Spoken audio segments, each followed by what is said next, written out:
Nah, kok ditunggu-tunggu udah lama, kok mangkok ini kok nggak kembali gitu, kata dia. Kok mangkok tidak kembali, kemana ini mangkoknya?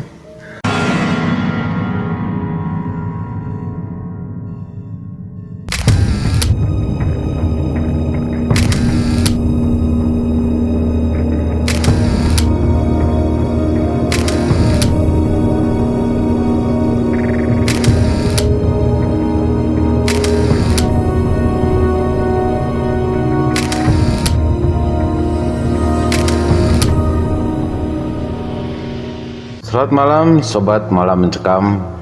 Jumpa lagi dengan saya Yudi, host di Malam Mencekam. Terima kasih buat Sobat MM yang sudah mengklik dan menonton video ini. Jangan lupa untuk dukung kami terus dengan like, comment, share, dan jangan lupa untuk subscribe dan nyalakan loncengnya. Sobat MM, Malam Mencekam akan menceritakan sebuah kisah yang tentunya cerita yang horor dan menyeramkan. Dan ini cerita yang dialami oleh salah seorang temannya Pak Hadi. Dan malam hari ini kebetulan Pak Hadi sudah hadir di sini dan akan menceritakan kembali cerita yang dialami oleh sahabatnya ini. Tetap ikuti kami terus dan jangan lupa untuk selalu dukung kami. Selamat malam Pak Hadi. Selamat malam. Iya, terima kasih sudah hadir ke tempat kami. Dan seperti yang tadi Pak Hadi ceritakan, ada kisah yang mau disampaikan. Betul. Bisa Pak Hadi langsung ceritakan saja Pak Hadi. Siap. Ceritanya begini ya. Saya kan dulu tinggal di kebun kelapa. Iya. Di kebun kelapa, kebetulan di Jalan Gang Haji Umar, Asmi. Gang Asmi. Gang Iya. Asmi Di Bandung ya. di Bandung. Dulu itu kalau kebun kelapa, kalau sekarang ITC. Dulu kan Iya, betul, terminal bis. Iya. Dulu terminal bis. Dan saya punya langganan seorang tukang bakso. Iya. Saya dulu masih kecil sih, masih SD kelas berapa ya? Kelas 6 lah. Kalau nggak salah kelas 6, kelas 6 bener. Kelas 6. Nah, itu tukang bakso itu sampai sekarang masih ada. Sampai sekarang. Sampai sekarang saya udah sebesar gini, tukang baksonya masih ada. Nah, dia menceritakan kepada saya dulu di Gang Haji Umar itu ada satu pohon nangka. Pohon nangka itu gede, emang gede itu. Iya. Setiap orang yang lewat ke sana pasti lari. Nggak tahu kenapa pasti lari. Tapi tukang bakso itu setiap hari dia nongkrong di sana. Udah dari ITC, udah dari Asmi, Iya. langsung ke tempat saya, nongkrongnya itu di pohon nangka itu. Iya. Nah, dia cerita sama saya begini. Ada perempuan yang beli ke dia, ada perempuan beli. Ini kondisinya malam hari ya. Malam hari. Dia jualan dari jam 7 sampai kadang-kadang jam 2 masih tetap di sana. Iya. Nah, begitu kan dia udah tahu langganan dia itu udah tahu kok ini ada cewek baru. Iya. Ada pembeli baru. Iya. Biasanya kan ini orang mana dia nggak tahu. Nah, ceritanya beli. Dia jalani dia pakai dia apa? Melayani. Nah, dibawa tuh mangkoknya itu. Mas, tunggu ya. Ya, dia pergi aja. Dia tidak ngelihat si cewek itu pergi kemana. Si cewek itu pergi kemana dia nggak ngelihat. Tetap udah ada pembeli juga. Dia ngeladangin yang ini pembeli. Ya, cerita dia ke saya gitu. Iya. Nah, kok ditunggu-tunggu udah lama. Kok mangkok ini kok nggak kembali gitu, kata dia. Kok mangkok tidak kembali, kemana ini mangkoknya? Uangnya udah dia bayar, uangnya dia bayar duluan. Iya. Uangnya dia bayar duluan, dia masukin. Kalau dulu kan roda ada lacinya, ada itu ya, laci. Dia masukin uangnya ke sana, dia jalan itu. Nggak, kok mangkoknya mana gitu, kok nggak dikembaliin mangkoknya. Iya. Lagian cewek ini siapa? Dia berpikir cewek ini siapa gitu. Iya. Pas dia nunggu lama, nunggu mangkok satu, Ditungguin. Ya. ditungguin kok nggak kembali kan. Kalau orang beli langsung, walaupun dibawa pulang ke rumahnya dia udah tahu kan, tukang bakso Iya. langganan di sana dia samperin ke rumahnya, Betul. ambil mangkoknya. Tapi dia kan nunggu, ini cewek siapa gitu yang beli itu, mana rumahnya di belah mana gitu. Iya. Dia tunggu lama-lama, terus datang perempuan itu. Akhirnya datang. Mas, jangan tunggu saya tuh, mangkoknya udah ada di pohon nangka itu. Tuh, lihat merinding bener. Cerita di SN gini. Udah ada di pohon nangka itu mangkoknya. Dia pas dia ngelihat ke pohon nangka itu ada ini roda, ini pohon nangka, nggak jauh lah berapa meter. Iya. Ada mangkok di sana. Dia lihat, oh iya mangkoknya. Pas dia mau bilang terima kasih, dilihat perempuan itu udah nggak ada. Langsung menghilang. Nggak ada, sekian detik udah nggak ada. Ya sekarang ngobrol gini ya, kata dia itu ngobrol gini. Pas dia ngelihat ke mangkok itu, pas lihat lagi Balik udah lagi nggak ada. sudah nggak ada. Sekian detik dia ngelihat kiri, kanan, belakang, depan, Nggak ada. nggak ada. Kok cepet banget gitu, kata dia, Iya. perempuan itu hilangnya. Iya. Akhirnya dia udah biasa mungkin ya. Iya. Dia bawa mangkoknya kembali, dia lihat uangnya. Ternyata uang itu daun pohon nangka itu. Daun nangka. Daun pohon nangka, bukan nangkanya tapi daunnya itu ya. Iya. Dia lihat, oh daunnya. Sampai dia simpan, sampai sekarang masih ada. Daunnya itu. Iya. Yang berbentuk uang itu, ya tadinya kan dilihat di uang ya, Iya. pertama. Pas udah ditaruh, memang pohon nangka itu. Daunnya. Di lacinya itu pas dilihat, oh. Tapi dia tetap berapa kali katanya dia suka beli. Sampai sekarang suka beli, tapi dia layani terus.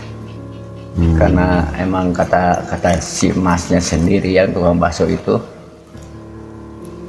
orang udah biasa penunggu pohon nangka itu. Oh. Penunggu pohon nangka itu kejadian benar itu. Iya. Tukang baksonya cerita saya ini. Tukang baksonya kalau nggak percaya, tukang baksonya masih ada. Iya. Nyampe sekarang saya dari kecil kelas 6 SD sampai sekarang udah tua begini. Iya. Tukang baksonya masih ada, tetap jualan. Tetap di sana, cuman pohon nangka itu udah nggak ada.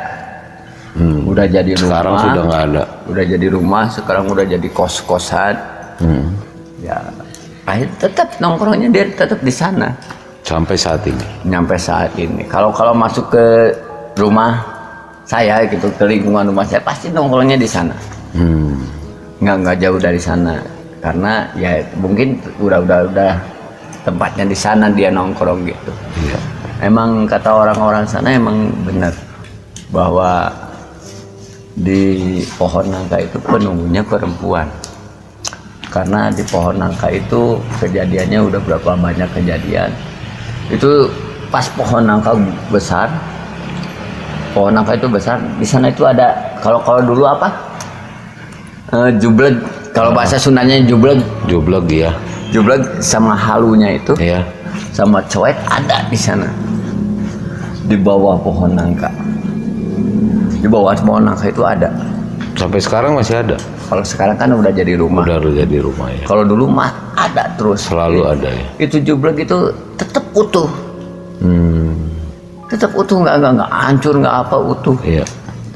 Orang yang lewat sana pasti merinding, lari. Di terminal kan dulu ITC itu terminal. Iya.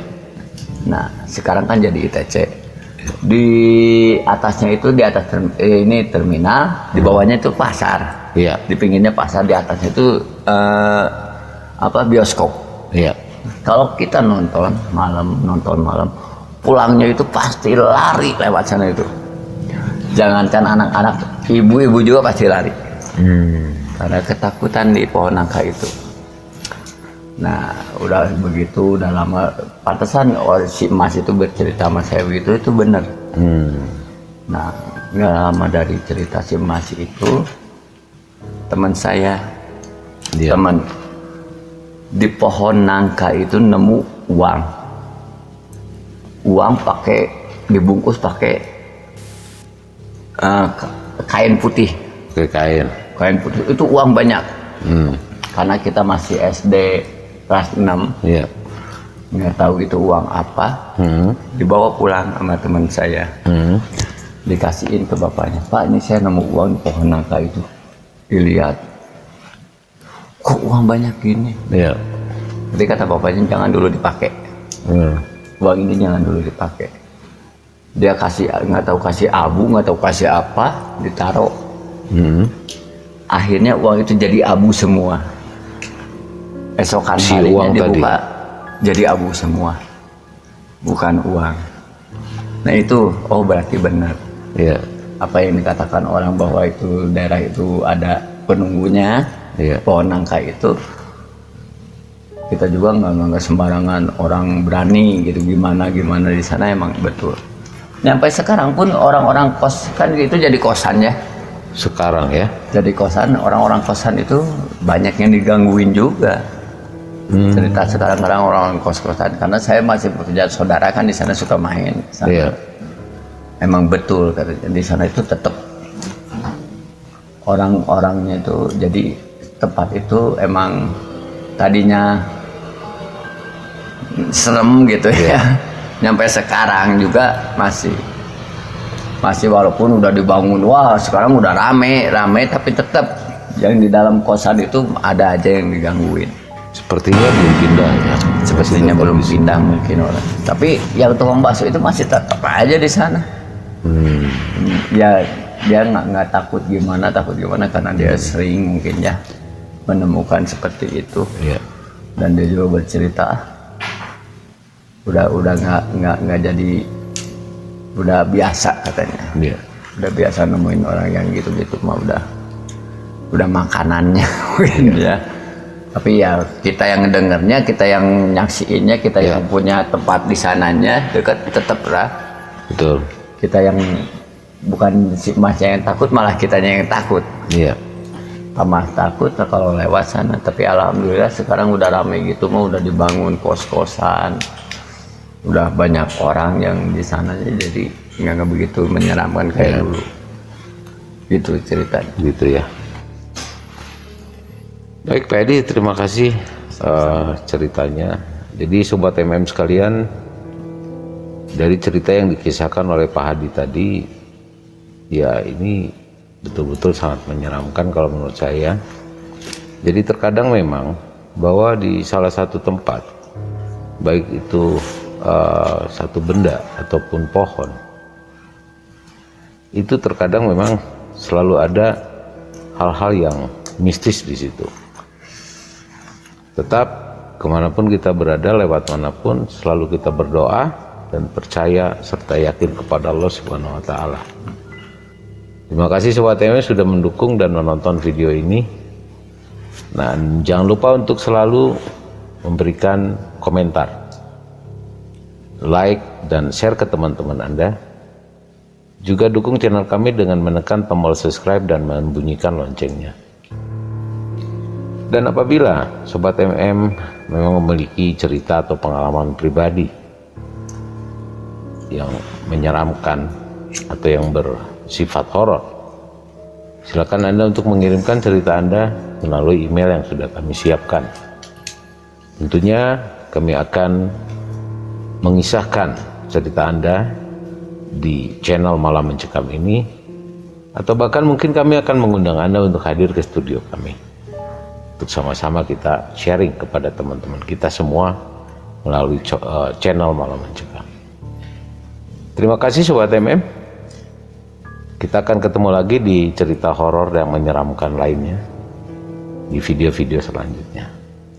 Saya bersama Pak Hadi, kita pamit mundur. Assalamualaikum warahmatullahi wabarakatuh. Selamat malam.